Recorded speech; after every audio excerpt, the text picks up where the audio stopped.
still can't quite believe it actually happened. But there's a lot more that must happen beyond this in order for humanity to become a spacefaring civilization, ultimately a multi-planet species. And that's something I think it's vitally important, and I hope that some of you will participate in that, either at SpaceX or at other companies, because it's just really one of the most important things for the preservation and extension of consciousness. I mean, it's worth noting, as I'm sure people are aware, the Earth has been around for 4 billion years, and civilization, at least in terms of having writing, has been around for 10,000 years, and that's being generous. So it's really somewhat of a tenuous existence that civilization and consciousness, as we know it, has been on Earth. And I think I'm actually fairly optimistic about the future of Earth. So I don't want to sort of people to have the wrong impression that I think we're all about to die. I think things will most likely be okay for a long time on Earth, but not for sure, but most likely.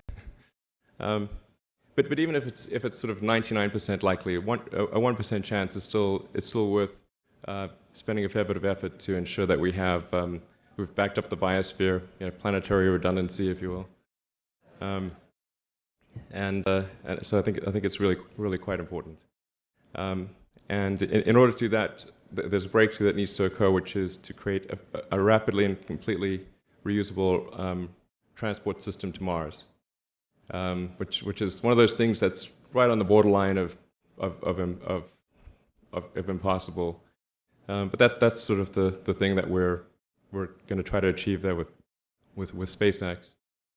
And then on the Tesla front, the goal with Tesla was really to try to show that what electric cars can do, because people had the wrong impression. We had to change people's perception of an electric vehicle, because they used to think of it as something that was slow and ugly and had low range, kind of like a golf cart. So that's why we created the Tesla Roadster, to show that you can be fast, attractive, and long range. And it's amazing how, even though you can show that something works on paper, and the calculations are very clear, until you actually have the physical object and they can drive it, it doesn't really sink in for people. And so that I think is something worth noting. If you're going to create a company, the first thing you should try to do is create a working prototype. Everything looks great on PowerPoint. you can make anything work on PowerPoint.